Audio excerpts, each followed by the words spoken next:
esquerda, cantor, também estava ouvindo. Olha para você ver como nós precisamos parar para pensar o que estamos fazendo com aquilo que ouvimos. É importante pensar nisso. Por quê? Porque quando Cristo libera a primeira palavra na cruz, ele diz: Pai, perdoa eles que não sabem o que fazem. Os dois ladrões, o da direita e o da esquerda, também estão ouvindo a palavra de perdão. Estão os dois ouvindo a mesma palavra. Aí o Senhor continua dizendo e vai falando, e 7 palavras são liberadas, poderosas, e não é sobre elas que vou pregar. Mas o Senhor libera 7 palavras na cruz. Tanto um quanto o outro está ouvindo. De repente, o que aconteceu? Poucas horas de vida depois daquele momento, foi de ovelha. Ele chegou lá e disse assim para o outro. Ele não disse para Cristo. Ele ouviu Cristo liberando palavras sobre muitos que estavam ao pé da cruz, e liberando palavras a ele também, o que estava à direita. Quando ele ouviu da esquerda dizendo: tu não és Cristo coisa nenhuma. Se tu fosse Cristo, ou se tu é Cristo, desce daí e te salva. E salva nós também. Sabe por que ele estava querendo viver isso? E propondo isso a Cristo? Porque o que estava à esquerda, a vontade dele é a mesma que a sua. A vontade de continuar o que está fazendo, seja fora do plano de Deus, seja da maneira que estiver. O homem se apega ao que faz de uma tal maneira que às vezes ele quer alimentar o que ele está fazendo. O capa está a poucas horas de morrer, e ele não pede perdão. Ele pede para descer da cruz e continuar vivendo o que já estava vivendo. Quer dizer, ele não enxergava a sua vida terrível que estava vivendo. Mas o da direita, que ouviu a mesma pregação de Cristo na cruz, se torna um pregador naquela hora. O pregador das últimas horas da cruz depois de Cristo. Por que ele pregou, pastor? Ele olhou para o da esquerda, esqueceu o Cristo central da cruz e disse para o da esquerda: ei, você não teme a Deus. Olha que mensagem poderosa para pregar. Ele pregou para o da esquerda, um ladrão arrependido, pregou para o da esquerda dizendo: você não teme a Deus. E aí ele resumiu a vida dos dois. Ele disse assim: nós estamos aqui porque nós pecamos. Nós estamos perecendo porque nós fizemos isso. Nós somos malfeitores, pecadores. Nós estamos aqui porque nós erramos. Mas esse que está na cruz central não fez nada. Mas com ele eu não vou falar nada agora. É com você da esquerda. Você está aí pendurado nessa cruz e eu estou aqui, nós vamos morrer. E você não conseguiu encontrar o temor de Deus. Aqui dá uma mensagem poderosa para pregar. Porque o homem está sem governo por falta de temor a Deus. A mulher vive os seus prazeres por falta de governo. E o governo é gerado pelo temor a Deus. Sem o temor a Deus não há governo. Não há limites na vida. A pessoa faz tudo que ela achar bom. E ninguém manda na vida dela. E é fato. Hoje ninguém manda. Por causa do livre-arbítrio. O Senhor entregou na mão do ser humano a oportunidade para ele. Não quer dizer que ele manda ou desmanda. Mas disse para ele: você quer fazer, faça. Mas um dia nós dois iremos se encontrar. Um dia nós vamos se ver frente a frente. E eu vou julgar a tua situação. O livre-arbítrio é a chance que você tem de viver o que você quer. E de continuar da maneira que você quer. Na presença de Deus. Você não teme a Deus não, rapaz. Mas está indo para o final da vida. E você está aí querendo continuar a vida em vez de se arrepender. E ele está lá, boquejando com o outro, pregando para o outro, dizendo que o temor de Deus poderia mudar a situação do outro. Observa-se que ele ainda, Ingrid, o pregador do lado de Cristo, ainda não tinha sido perdoado. Cristo ainda não tinha dito para ele que tinha céu, paraíso, ele não tinha nada. Cristo não chamou ele de nada e não disse que estaria com ele naquele dia até então. Nada. E ele tinha uma fé tão grande. Olha bem como ele achou a fé na cruz nos últimos momentos da vida dele. A fé dele foi tão grande que que ele pregou para o outro dizendo: tu não temes a Deus. Observa que um pecador de uma natureza daquela, em maus lençóis, como diz o outro, próximo de encontrar o fim da vida, está dizendo que temer a Deus livra o homem, coloca o homem de uma forma diferente na trajetória da vida. Aí ele está lá boquejando: não, eu quero descer e continuar. Eu não vejo nada demais de continuar. Seria uma interpretação dele, não com essas palavras, mas a forma dele enxergar a vida. Aí de repente o da direita para de chamar a atenção do outro e olha para quem?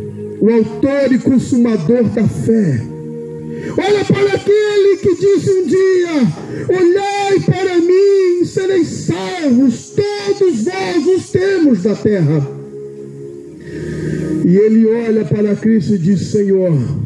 Só se leva a palavra Senhor quando se considera alguém como autoridade. Primeiro plano. Segundo, só se chamava de Senhor naqueles dias alguém que sujeitava-se à ideia de ser servo.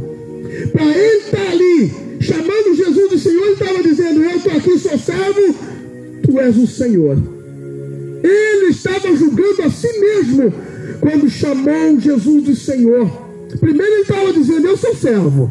Se tem alguém que tem valor aqui, é o Senhor. Se tem alguém aqui que é o Senhor. Ele coloca Jesus exatamente no lugar exato da história da vida humana, chamando ele de Senhor e reconhecendo a sua ideia de ser servo. Aí quando ele diz: Senhor, aqui quem está falando é servo, e aqui quem está ouvindo é o Senhor. Lembra-te de mim quando entrares no teu reino. O reino não se revelou. Se Cristo levasse ao pé da letra como homem, teria que esperar até hoje para colocar o homem no paraíso, porque era reino. O reino não se revelou ainda. O que se revelou foi o paraíso e não o reino. Mas a forma dele fez Jesus entender que às vezes não é pelo muito falar que seremos ouvidos, não é por procurar letras lindas que a coisa vai acontecer. O que vale é o que o Senhor entende, saído pelos lábios da vida humana. E ele, na simplicidade dele, diz: lembra-te de mim, Senhor, quando entrares no teu reino. O Senhor, como se dissesse: esquece do reino, porque hoje mesmo estará comigo no paraíso. Cristo é o único, Ingrid, que dá ao homem o direito de conhecer, morrendo antes do arrebatamento, um lugar chamado paraíso. E depois vai tirar do paraíso para colocar dentro da eternidade outro lugar, uma nova cidade, um novo céu, uma nova terra que ninguém chegou até lá ainda. Ninguém subiu ao céu senão o que desceu do céu, diz a Bíblia. Ninguém. É só ele que desceu e subiu. Mas o paraíso está povoado hoje.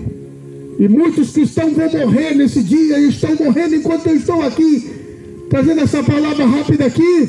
Vão morrer, Jair, uma multidão, e vão para o paraíso de Deus, porque morreram temendo, morreram servo como aquele que estava à direita. Observa que Jesus antecipa a ideia da eternidade para ele, dizendo: hoje mesmo tu vai morrer. Eu nem vou falar que tu vai morrer, eu só vou falar para você que hoje você vai estar comigo lá no paraíso, onde está preparado. Vamos nós dois, nós vamos inaugurar o paraíso, porque ele vai ser inaugurado comigo e contigo. Nós vamos entrar hoje no paraíso, eu e tu. Agora você para imaginar que Jesus maravilhoso é esse que nós pregamos. Agora uma coisa me chama a atenção no texto: e o da esquerda? E o da esquerda, por que a letra deitada no livro sagrado não fala mais nada? Porque Cristo só tem coisa boa para o homem que é servo, para a mulher que é serva, para aquele que quer. Se você não quer Jesus, continue da maneira que você está. Jesus disse que é para você piorar. Eu não vou falar para você piorar. Ele disse que é para piorar. Ele disse que quem está sujo saída, é para piorar. Mas eu não vou me atrever a dizer isso a você. Mas se você quiser mudar de vida, então Cristo tem uma palavra para você. Porque se você ocupar o lado esquerdo, na mesma linhagem de pensamento daquele da esquerda, vai ter uma coisa boa para você nessa tarde: o silêncio de Deus. Imagine o que aquele da esquerda viveu, irmã, lá no cantinho dele, morrendo junto com os outros, Cristo e o outro.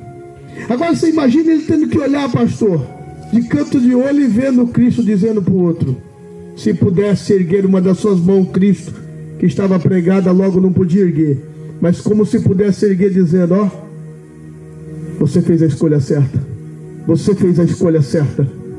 E o da esquerda lá quieto, pensando. Fosse os pastores, padres da atualidade, sabe o que eles iam fazer? Eles iam lá se ajoelhar. Ei, Cristo, desce daí, vai lá, se ajoelha nos pés daquele da esquerda lá, faz alguma coisinha para ele, para ajudar ele. Cristo não trabalha como um homem. O homem fica correndo atrás: pelo amor de Deus, vai para a igreja, pelo amor de Deus, não vai, pelo amor de Deus. É porque nós estamos diante da realidade das coisas e estamos vendo o tamanho do inferno engolindo uma multidão diariamente. Mas Cristo despediu um jovem de 16 para 17 anos, conhecido como jovem rico, sem salvação nenhuma. Os discípulos quase desviaram, se não desviaram por algum momento. Um olhou para o outro e disse: não tem salvação, não tem salvação. Vamos conversar com o chefe. Chegado Jesus, falaram para ele: Senhor, um homem veio atrás de salvação. Nós estamos ouvindo a sua mensagem, que o Senhor pregou para um homem uma mensagem dura. Chamou ele, disse para ele se ele conhecia a lei mosaica. Ele disse que conhecia desde criança, era praticante dela, diga-se de passagem, entre aspas. Esse é o cara. Quando o Senhor disse para ele desfazer e tirar do coração algumas coisas, ele não conseguiu, foi embora sem salvação. O Senhor não correu atrás dele: volta, o Senhor não fez nada, deixou ele embora. Então não há salvação. Aí Jesus, com o maior carinho, disse aos homens: as coisas são impossíveis da forma de ver, mas para Deus tudo é possível. Tudo é possível. Ele colocou um silêncio